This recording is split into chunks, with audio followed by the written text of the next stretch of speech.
تو ہم اسی کو بجا لاتے ہیں۔ ناظرین کرام، زیادہ جو بات ہے وہ سب اس کے اوپر ہوتی ہے کہ عمران خان کو جیل میں ڈال کے یہ لوگ بھول گئے ہیں، انہوں نے اس کے اوپر ظلم کے کیا پہاڑ نہیں توڑے، اس کو 4x4 کے کمرے میں رکھا، اس کے ٹین کی چھت والا اس کو کمرہ دیا تاکہ آپ اس عذاب کی یقیناً تصور نہیں کر سکتے کہ جب ٹین کے چھت کی آپ کی چھت ہو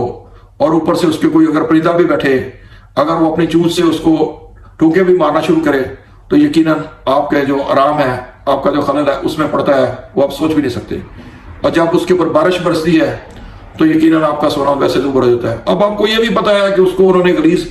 جو ہے ایک وہ دے دیا گندا کا، یعنی کہ کارپٹ کا ٹکڑا، اور یا ایک چھوٹا سا اس کو گدا دے دیا۔ ناظرین اکرام، اس کو اب انہی کے بیان کے مطابق جو چیونٹیاں ہیں،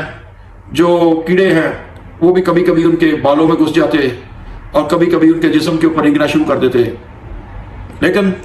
کیونکہ اللہ پاک نے وعدہ فرمایا قرآن پاک میں کہ ہر مشکل کے بعد آسانی ہے، تو یقیناً اللہ پاک ان کے صبر کا امتحان یقیناً لے رہا ہے، اور اس کے ساتھ ساتھ ہماری قوم کے صبر کا بھی امتحان لے رہا ہے کہ خان صاحب نے یقیناً ہمارے لیے، ہماری مردہ قوم میں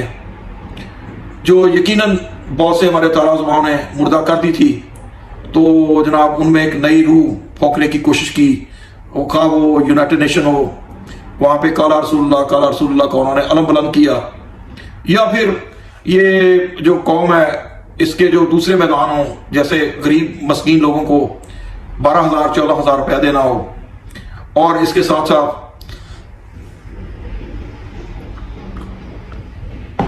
ناظرین کرام انہوں نے پوری کوشش کی کہ پاکستان کو جو ورلڈ میں اس کا مقام ہے وہ ملنا چاہیے۔ اب اس میں وہ کس حد تک کامیاب ہوئے ہیں اس کا یقیناً آپ میرے سے زیادہ آپ سوچ سکتے ہیں، اندازہ لگا سکتے ہیں۔ تو بہرحال کوشش ان کی یہی تھی کہ پاکستان کا وہی مقام ہو جو دنیا کی دوسری قوموں کا ہے۔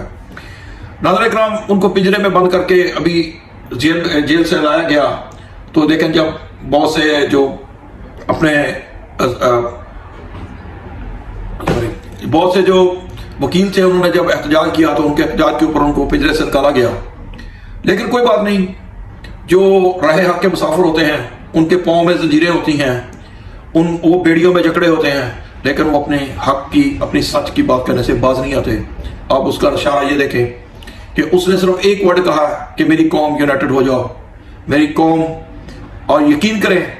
یہ 16 سال کے لڑکے سے لے کے جو 54 تک کے جو لوگ ہیں وہ اس کے لیے یکجان ہیں۔ آپ ذرا الیکشن کو آنے دیں، الیکشن میں وہ یقیناً دما چوکڑی ہوگی، وہ دما دم مست کلندر ہوگا کہ ناظرین اکرام یہ جتنی مرضی دھاندلی کرنا چاہیں یہ دھاندلی نہیں کر سکیں۔ ابھی انہوں نے اپنی چند جلسیاں کر کے دیکھ لی ہیں، ان جلسیوں کا کیا انجام ہے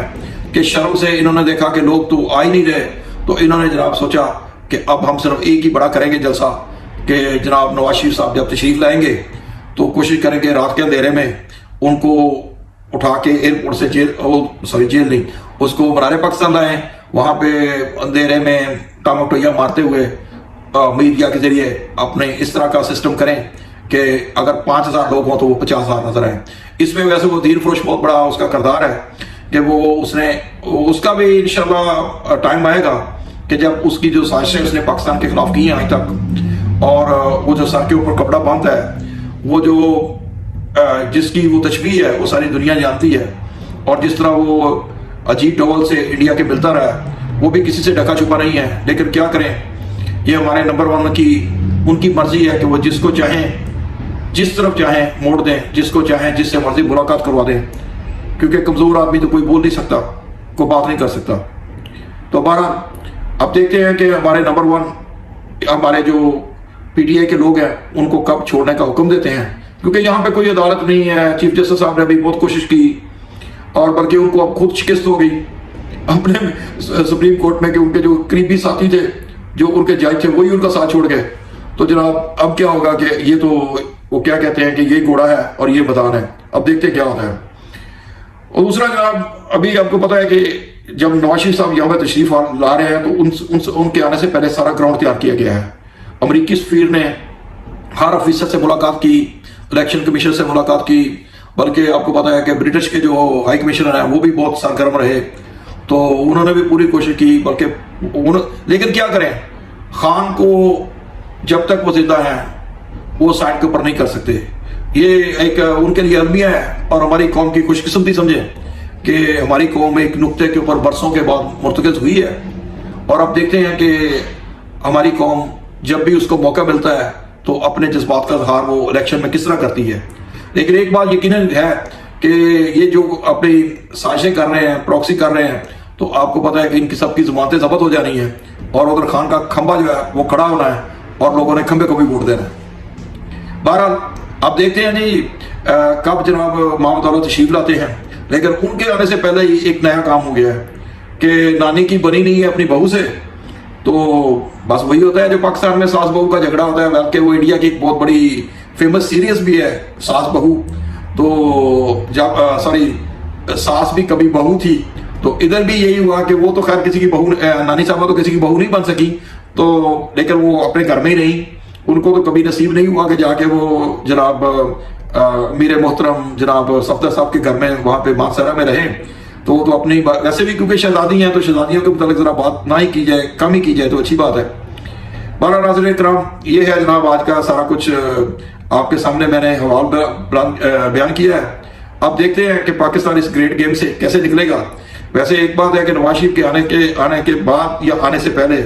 یقیناً انڈین کے چینل سے بھی دبانے ڈالنی شروع کر دی ہیں،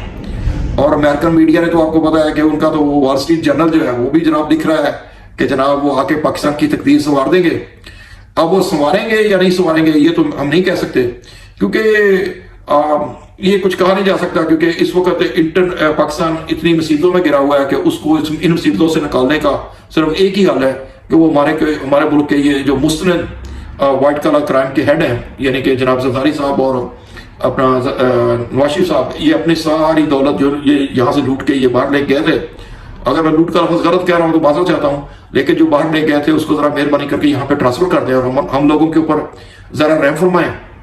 اور ہمارے بچوں کو بھی اسکول میں جانے دیں. خود تو ان کے ایچیسان اور انگلینڈ میں بچے پڑھتے ہیں، تو مہربانی اس کا بس یہی حال ہے. اور پھر دنیا یقیناً یہاں پہ انویسٹمنٹ بھی کرے گی، اور یہاں پہ جناب پاکستان کا مقدر بھی جاگے گا. جاتے جاتے میں ایک بات کرنا چاہتا ہوں، ایک ہمارے سینئر صحافی ہیں جناب رانا عظیم صاحب، ان کے اوپر کیونکہ وہ تھوڑا سا آؤٹ ورڈ بولتے ہیں، اپنی بات جو سچ ہوتی ہے اس کو کہنے کی کوشش کرتے ہیں، تو وہ لگتا ہے بڑے سرکار کو جو اوپر والے ہیں ان کو سلام ہے جناب، ان کو وہ شاید وہ پسند نہیں آئی ان کی بات. تو اس کا رزلٹ یہ نکلا ہے کہ ان کو جناب انہوں نے 1.5-2 لاکھ روپے کا کوئی بہت سا بڑا بل بھیج دیا ہے. اب پاکستان میں سازشوں کے تانے بانے اس طرح بولے جاتے ہیں کہ جہاں پہ آپ کو پاؤں دبایا جا سکے وہ دبانا چاہیے. بہرحال چاہیے جناب میں چیف جسٹس صاحب سے یہ گزارش کرتا ہوں، اور جناب چیف آف آرمی اسٹاف سے بھی یہ میری گزارش ہے کہ جناب مظلوم کا خیال رکھیں. وہ تو پہلے ہی غریب آدمی ہیں، ان کے پاس تو بیچاروں کے پاس سوائے بولنے کے وہ کسی کے خلاف نہیں بولتے. وہ تو یقیناً اس قوم کو جو حق اور سچ کی بات ہے وہ کرنے کی کوشش کرتے ہیں. تو جناب امید ہے کہ آپ کے اوپر گھرانے گزرے گی. انٹر نیکسٹ ٹائم کلیئر آنا نہ سکو جاتی ہے. السلام علیکم.